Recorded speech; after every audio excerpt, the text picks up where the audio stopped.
Hey everybody, welcome to the Good Evening Kitties podcast, a Tales from the Crypt review. My name is Melissa, your ghostess with the mostest, and today's episode is Season 6, Episode 13, Comes the Dawn. Not to be confused with another episode called Came the Dawn. In the collection of other Tales from the Crypt episodes, there's Comes the Dawn and Came the Dawn. There's only Skin Deep and only Sin Deep, and I think there might be one other little pair, too, that I can't think of off the top of my head, but this is a similar type name. I guess I just couldn't think of anything else. I don't know. I mean, they're all kind of spaced out a bit from seasons, so I guess it doesn't matter too much. But yeah, Season 6, Episode 13, Comes the Dawn. Let's get into it. As always, John Kassir does the voice of the Crypt Keeper, and Danny Elfman does the theme song. This episode aired January 11th, 1995. It was directed by John Hertzfeld, who directed movies like 15 Minutes and 2 Days in the Valley. The screenplay was written by Scott Nimmerfro. It stars Bruce Payne from movies like Passenger 57, Vivian Wu, which what I know her from is Teenage Mutant Ninja Turtles 3, which I watched a lot as a kid, the one where they go to feudal Japan. She is the woman who I think is the older sister of the little boy Yoshi in it, in the village they go to, which you can pick up her voice if you've ever seen that movie. I noticed it right, I was like, her voice sounds really familiar. Again, I watched that movie a lot. I know a lot of people don't think it's like a really good one, but I have a lot of fun with that one, at least when I was a kid. I haven't seen it in a long time. This episode also stars Michael Ironside from movies like Scanners. He's also been in a previous Tales from the Crypt episode. Everyone's acting fairly well in this episode. I'd say Michael Ironside definitely is the better one in this, but yeah, I mean, it's only 4 people, really, so small cast. And also, it has Susan Tyrrell in this episode, who I'm very happy to see. I'm always happy to see her. She's in movies like Forbidden Zone, she was in Fat City, and I always liked her in another movie that a lot of people don't tend to like compared to the other ones, Big Top Pee-wee Herman's movie, where he's in a circus. She plays Midge, I think her name is. She's a very, very, very, very really tiny person who was married to Chris Christopherson in the movie, and she's got a really distinct voice. I'm going to go ahead here and read the description for Comes the Dawn from the back of the box. Who's an endangered species now? Poachers in Alaska stumble onto a bear of a problem. Vampires! Oh no, they gave it away. Yeah, I didn't realize that. Yeah, they do give it away. That's okay. I mean, it's fine. This is a very dark episode. Surprise Party was kind of like that too. But it's shot really dark and cold. It's supposed to be in Alaska. It's supposed to be, middle of the night type situation. And they make it look pretty good. At least it looks cold. They have a lot of snow laying on everything. I think some of it's probably fake. But yeah, it gets the point across. So yeah, let's break into this episode. I'm going to be honest. I've watched this episode for this podcast probably at least 3 or 4 times. I've had a little bit of trouble trying to figure out exactly what's going on in this episode, and I'll get into why, but I know it's not super complicated, and if you hear anything in the background, that's Gus. He's jumping around behind me on the futon. But yeah, so it's not a super complicated plot. It's just there's some things thrown in there for no reason, and I don't know if some of it's a lie or not. So anyway, let's get into the episode. Season 6, Episode 13, Comes the Dawn. Here we go. So this episode opens up with the Crypt Keeper, and he is relaxing on a beach type situation. He's got a lawn chair or a beach chair and his sunglasses, and there's a human woman here who he is not killing. Even in Season 6 here, which I have mentioned many, many times, almost in every episode of Season 6, that they try to get a little more sexy in this season, it seems like to me. And even in this season, Season 6 too, the Crypt Keeper is getting sexy times. He looks like a burnt raisin right now. He's got a little tank top type shirt on, and he's getting ready to put some suntan lotion on this babe in the bikini, and he's got his sunglasses on, and he's bringing in the episode. And this episode opens up in a bar. You just see a bunch of drinks and the credits coming in, and someone's making a drink on the blender. I believe it's Susan Tyrrell. And it's a pretty empty bar. I think there's music playing on a jukebox. And she tends to be in outfits that are a little off, kind of weird. And she's good at playing dramatic, crazy roles and things like that. So Susan Tyrrell is the bartender here. And her name is Mona. And she's just making drinks. And I don't really see anyone else here besides her. Oh, I think the drink's for her. That's right. Okay, so she's making herself a drink, kicking the jukebox, just being all tough, leather jacket and bandana around her neck and short blonde hair. There's some sounds at the door of this bar. Yeah, so I think she's pretty much closed up for the night or closing up. So it's late. And Michael Ironside comes in and he's playing Burrows. He's like a sergeant or something in the military. We don't know that yet, but that's where it gets a little weird for me. So maybe I'm just not getting it. Anyway, so Michael Ironside's character Burrows comes in, and he's all cold, and he's like, whew. And then they kind of do like some close-ups from time to time on Mona's face, and you can see that there's something. I thought at first she had lipstick in her teeth, because her teeth are like real, like reddish, like gummy looking, and I was like, well, maybe because she had red lipstick on too, so I'm like, maybe she got in her teeth. But really, her teeth are just like really weird, and I'm like, what is wrong with her teeth? Is this going to come to play? Because I've seen Susan Tyrrell on her things, and she doesn't normally have teeth like that. Something going to be up with her teeth. And Michael Ironside comes in, and he's like wanting a drink or something or whatever. He wants to warm up by the fire. And after he comes in, another guy comes in, and this is Parker. And Parker is played by Bruce Payne, and he comes in, and he's got more of like, I don't know, they got like equipment, like some hiking equipment and cold weather wear and a gun. And Parker is a little bit more rude to Mona. You know, they've just flown in. He's just like, it's really cold out here. This bartender's giving me shit or whatever. And she's like, excuse me. And then Michael Ironside's like, oh no, don't worry about Parker. He just doesn't like to fly. He's all messed up. Sorry about that. So Mona's like, what are you guys doing here? They're hunting bears, poaching bears, right? And they're looking for a guide named Jerry Drumbeater. And Mona's like, Jerry's my ex. Yeah, so Jerry used to be the game warden around here. Apparently they caught Jerry fishing with dynamite. A little late in the season for a vacation getaway, isn't it, boys? Let's see. I'm in Butthole, Alaska. It's colder than a witch's left one out there. No one else around. That's very astute, bartender. Now, I've a Sherlock Holmes moment for you. Your favorite blender speed is Fury? You get the hell out of here. You'll have to forgive the sergeant, my dear. He just got off a very long flight, and he's not a big fan of flying. That don't mean he's gotta be nasty. No, it doesn't. I apologize. But maybe you can help us. You see, we're looking for a very special kind of hunting guide. Somebody who's not only concerned with limit laws or the endangered species list. Sounds like you be talking about my ex. Jerry Drumbeater. Used to be game warden around here. Till the sheriff caught Jerry fishing with dynamite. Dynamite? Well, it sounds like Jerry's our man. Yeah, sure does. Except for one little problem. And that is? I turned Jerry in myself. I don't take kindly to poachers. And she goes over and she picks up the phone and she puts a cigarette in her mouth and she's dialing up, right? And she's doing it like right in front of them. So she's like, I don't give a crap. And Michael Ironside and Bruce Payne, Parker and Burrows kind of have this look at each other like, yeah, do it. All right, do it. You know, like this little nod. She's like, I'm calling the sheriff and everything. And then Parker pulls a gun out, a handgun, and Michael Ironside turns around. And then he shoots her. He kills her. You don't see it, but he shoots her. And I'm like, you're going to kill her already? She's great. So Mona's dead. I still don't know what's happening to her teeth, but I was like, all right. They're like, we don't want to deal with that, but we're going to try to find Jerry anyway. It just like cuts to them finding Jerry. Jerry Drumbeater is on this bed, like in some room, I guess behind the bar. I don't know. It doesn't really say. I guess they get the information off her, kinda. But the way they said about her turning in to the sheriff, I thought she'd be like in jail, but maybe she just lost her job as a game warden. I don't know. So Vivian Wu plays Jerry Drumbeater, who I believe is supposed to be an Alaskan native in this show, but it's played by a Chinese American woman. But that's fine. It's acting, whatever. But like, I was like, okay.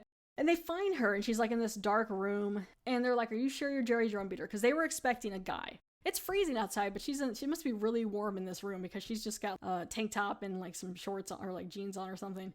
And they're like, we want you to help us catch this grizzly bear. And then Parker's like, and we'll give you the lump sum of $100 cash money. Like that's supposed to be like $100. Like, come on. Like it's going to be worth more than that for this bear. And she's like, I don't do that. Burrows is like, well, it's got to be more exciting than what you're doing now, laying around here watching static. And then they see this little bear that has a purple heart on it from the military. That's the Purple Heart.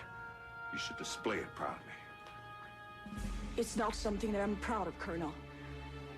I was wounded in a firefight. Our APC was hit by mortars. We were 2 clicks outside of the city of Jalabash. I know because I was there. 12 dead, 22 casualties. It's nothing to be ashamed of. Those Iraqi bastards got us with our pants down. But we showed them who was boss. We shelled the shit out of them. I know because I gave the order. You did? It's an affirmative, soldier. The colonel here saved your ass. It's payback time, soldier. And so he kind of just guilts her into it. He's Michael Ironside's like, you know, you got this Purple Heart for being in Desert Storm. We were there together. He's like, I gave the orders in this like firefight.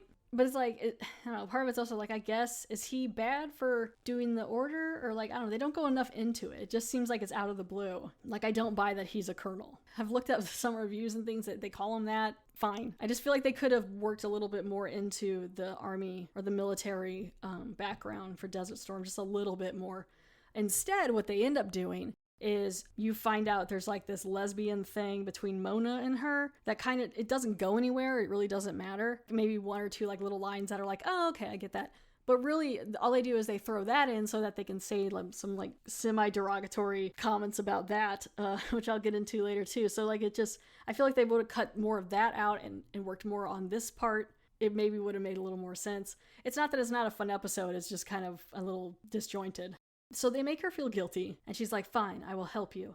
And they head out into this winter, and they got like wind blowing and the snow everywhere, and they're like, this is an abandoned weather station. She's like, this is an abandoned weather station. The bears love it. It's the middle of the night, and it's snowing bad, and I guess they're expecting to find bears hibernating, but then they're not even near where they would really be hibernating or like sleeping. Like this place looks freezing cold, so I don't know. Maybe it's all just a fluke when you find out at the end. I don't know. It doesn't matter. Jerry doesn't even have like a hat on or anything. She's used to being here. It's fine, even though it's freezing.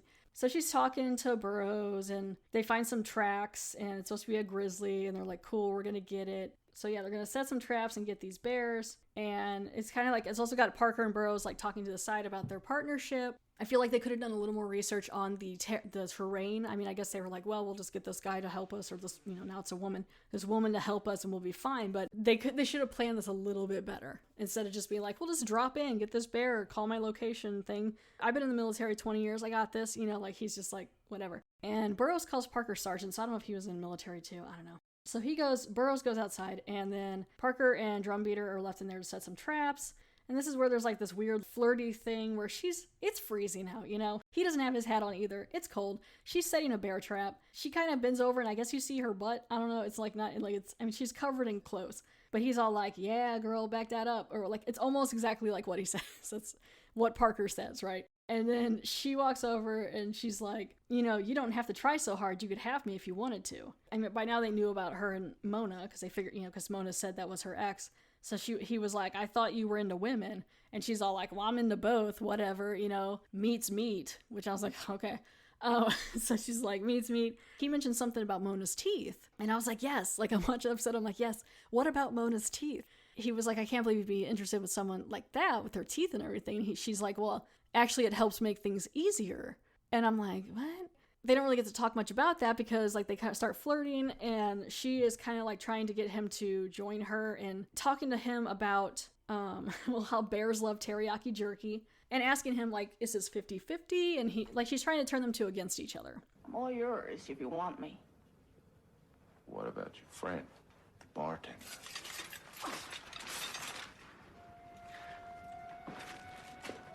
I like men too. Burroughs, you know, it's all meat. Some you eat, and some you kiss. Oh, the lesbian thing I can understand. It's you I can't figure. I mean, how can you be with a woman with such a rotten mouth? That's what made the relationship possible. Kidding, right? What's the matter? You find me a little too intense? Too bad. I had high hopes for you. I thought you had high hopes for the Colonel. I mean, you wouldn't be trying to play us against each other, would you? Why would I do that? Now tell me about this little hunting expedition. I get the feeling it's not for pleasure. You're hunting endangered species. Grizzlies and brown bears. Why would we be doing that? A gallbladder alone is worth about $64,000. $64,000 for one organ? How much did the Colonel tell you they were worth? Isn't it a 50-50 split? 70-30. He's the one with all the connections. And at first I thought she said you could get $64,000 for a bear. And I was like, oh, that's crazy. And then upon rewatching it for like the third or fourth time, I realized what she said is you could get $64,000 for a bear gallbladder. Holy crap, just for the organ? And that's what he said. He's like, wait, just for that? So I decided to look it up because I was like, what's so interesting about bear gallbladders? So what it is like, as of 2013, from what I saw in the very small amount of research I did, if you get the gallbladder, you can get a couple $100 or something. But if it's like on the end market, like a high price thing, you can get like $5 to $10 grand for a gallbladder when it's ground into powder. So I mean, I don't know if you can get $64,000 for a gallbladder. I doubt that. I feel like that might be exaggerated a bit, but you can get a decent price just for that organ. And that's because of the bear bile. So in the early 1900s, according to this National Geographic article thing I found, there's this bear bile, and it's used in traditional Chinese medicine. But theirs is from black bears. So I don't know. But it's going back a long way. But it can dissolve gallstones and treat liver disease. I think it can like shrink tumors or something. Let's see. Let's try grizzly bear. Because I mean, I'm pretty sure they did jump that price. And I don't think it's necessarily grizzly bears. It looked like it's more black bears. But yeah, so that's one reason why people poach bears, or bears get poached and things like that. So they become endangered. So she's trying to turn them against each other. She kisses him, and then she does this thing where like, she kisses Parker, and then like she starts to get on her knees like she's going to just whip it out, I guess, and do something. It's freezing out here. Maybe we don't bring our genitalia out, because I feel like it would frostbite pretty quickly. But it never gets that far. Like, he kind of pulls her back up. Like, as she's starting to go down there, he pulls her back up. And that's when Michael Ironside is like, you know, we're a partnership. I can hear everything. You know, they're both like, yeah, you hear that? I hear that. So, like, he's been hearing this the whole time. So now they're on to her. Michael Ironside throws a decapitated bear head into the warehouse thing. It doesn't exactly look like a grizzly bear, but okay. But throws it in there, so someone has been killing these bears already. Jerry might know more than she's letting on. And I'm like, yeah, so those guys are onto it, you know, bros before hoes and all that stuff. And then all of a sudden, you hear this creature sound in the background. What the hell was that? And they're like, what was that? And they start heading out of the place, and they're looking for it. And they're heading, I guess, they turn a corner in the warehouse. I don't know, they're walking through the warehouse. Jerry kind of disappears after this point. So they keep hearing these sounds, and they're following it. And they get through this little, like, warehouse with the tunnels, and they go into this room. And then this part was done, I think, pretty well, like, special effects-wise. So they took, like, all these, like, gelatinous, veiny, gooey sacks that are hanging from the ceiling. It reminds me of Species 2. If you've seen that, it's like Species 2, the guy would get the chicks pregnant, and then they would have their pregnancy really quick, and it was horrible. And then they would give birth, and they'd die. And then he'd take these little children, and I think they would get in these like little sacks and then grow into adults or something. And it's kind of like that. And these little sacks are like wiggling. They're all different sizes. They look like wet tarps with like veiny things and stuff, but it looks good. And they're all just hanging upside down and making these little noises and stuff. And they walk in and they're shining their lights on it, and they're like, oh my god, what's all this? And they get close to it and it starts moving. They're like, we should just get out of here. We should just go. This is a terrible idea. That's when this little girl like slides up from the bottom of the screen, which is kind of fun. And she's got some clothes on, like some winter wear on, right? She's not supposed to be there. And she's like, can you help me? My friends, we're lost. And they're like, what are you doing here? Oh, you're really cold, almost like you'd be dead. That's crazy. And then she starts to leave, and they're like, where are you going? And then she turns around, and she's a little vampire child. Oh my god. Me and my friends are lost. Can you help us? Where did you come from? Huh? Whoa. Whoa, you're freezing. Feel her. I don't get it. Something's wrong. Her body temperature's way too low. Well, she'd have to be. Why? Dead.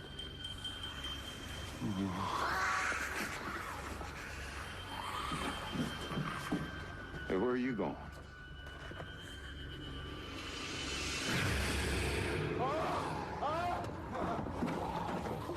And she turns around and she's got like a more grown-up face and a vampire face, and they're like, and they go to run, and they run back into the room with all the little body hanging upside down, and they're starting to move and like, I guess, come out of their little wet cocoon things. And they're like, we gotta go. And they turn around and that little girl's gone. And they're like, oh my god, what is this? You know, and they keep like turning back and forth. And then that's when Jerry comes out from between the hangy sacks, right? And this is where it also gets a bit of a stretch on the plot for me. We're in the last like 5 minutes of the episode, and they're like, oh, by the way, here's what's going on. So apparently, I guess she lived in this town. Jerry lived in this town. She didn't like it. And then something happened.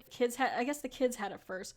This vampirism came into this town. Took out the kids first, and then like the adults and the parents or whatever. And then I think she was injured from the wound in Desert Storm. It kind of almost seems like she died. Because she keeps saying that like her blood is poison to these vampires so they can't feed on her. So she can live among them and help them. But she's sick of doing it. And like they can't bite her, but she's stuck here. I don't know why she can't leave unless she's dead. She didn't bring them there though, so I don't know how she's helping them. So she's like, yeah, you know, you did that order, you saved your life, but that order that he gave in the military hurt her. She pulls back her shirt a little, like on her chest, like Superman kind of thing, and it's just like all veiny from her neck down and like scarred and stuff. Apparently when he was gonna shoot the enemy, he shot his own people. Yeah, so I guess she's dead. So she's dead, is what they're saying. So because I don't know. She lives among the undead because of this guy, and so she's mad. Maybe she had him come there? I didn't think so. But they didn't know about Jerry Drumbeater, so maybe that's why. I don't know, it just seems like a really weird plot of how this all happened. But she's like, you destroyed my life, so I live among the outcasts here. And I can't even become one of them because my blood is poison to them. I don't know, they send her back there and then they tried to bite her and it brought her back, but then she can't be a vampire? I don't know. I want more of like what they're going into. Like, what is this vampire lore here? It's very like 30 Days a Night, and I'm into that. And I'm like, I want more. And then the other guy, Parker's like, well, I didn't have anything to do with that. I'm not Barrow, so I'm just gonna go. Bye. You can go ahead and take the Colonel. And then that's when she's like, well, I offered you a chance to join me, and you said no when they were in the warehouse. He takes the gun out and he's gonna shoot her, but it's like, you can't even shoot her. She's already dead, I guess. I just wish they would have explained it a little bit better. I mean, unless I'm just not picking that up. But then the vampires start coming out, and they look great. They look a lot like the ghouls from Morning Mess in a previous episode, but with a bit more wetness to it and a bit more makeup around the eyes. They look great. They kill Burroughs, Michael Ironside's character. Parker runs off and he gets caught in the bear trap, I believe. And then he runs off. He goes back to Jerry's cabin and he's thinking, even though we don't know anything about this vampire lore, they just showed up in this area for some reason. So how would he even know? But he was like, Parker's laying on the bed and he's like, okay, well, when the sun comes up, these vampires will leave. Even though technically I guess Jerry would, I don't know what Jerry is. Maybe she'd still be alive. I don't know. So he's laying there on the bed with the bear trap on his feet, and it's like all dark, and there's just some lights coming through, like from the glimmer off the TV and stuff. And he looks at the clock, and it's 10 a.m. And he's like, 10 a.m.? What? Where'd it go? No, the sun. He's like, no, it's too dark out. And then he sees this cigarette or a little cigar in the ashtray that's burning, and he's like, that's weird. That was not there before. And then that's when Susan Tyrell comes back. Mona comes back. You find out she's a vampire too. That's one reason her teeth are the way they are. I don't know if they either took the teeth out or she has some sort of thing over it. So then I guess intimately they can be together because there's no one else out here in the middle of nowhere. They can be together and she can't hurt her. But then that doesn't make sense either because Jerry said that the vampires can't bite her because her blood is poison unless maybe it's like you get so turned on as a vampire that you have to bite. So then they took her teeth out so she could bite. I don't know. A lot of things that I feel like they could have gone more into. Unfortunately, that has to get squeezed into like a 23-minute episode. But anyway, Mona comes back. She looks crazy. Yeah, she's got a gunshot through her head, but now she's got her vampire teeth back. So I don't know. It doesn't, you know what? Whatever. Maybe she just had stuff covering them. Fine. And so her vampire teeth are back. She's got like a gunshot in her head and she's crazy and she's just like all over the place and her facial expressions are awesome and weird. And then he punches her and like pushes her back and is fighting her. She slides onto the floor and she's got like these leather pants on too. Yeah, she's like all leather. And then he takes like this flag or something, this pole, and stabs it right through her heart. And her face that she does is just real great. She's like, nah. And he's like, yeah, suck on that. And then he's like, it's gonna take a lot more than a lesbian vampire biker whore to take me out or whatever. And I'm like, okay, that's just rude to lesbians, vampires, bikers, and whores. I guess they just wanted that to throw that line in. He's like, great, cool, she's dead. And he goes to like leave or whatever. And then you hear someone at the door and it's Jerry. And she's like, don't worry, it's just me. She's like, you might be wondering about why the sun's not up. 10 a.m.? Still dark out.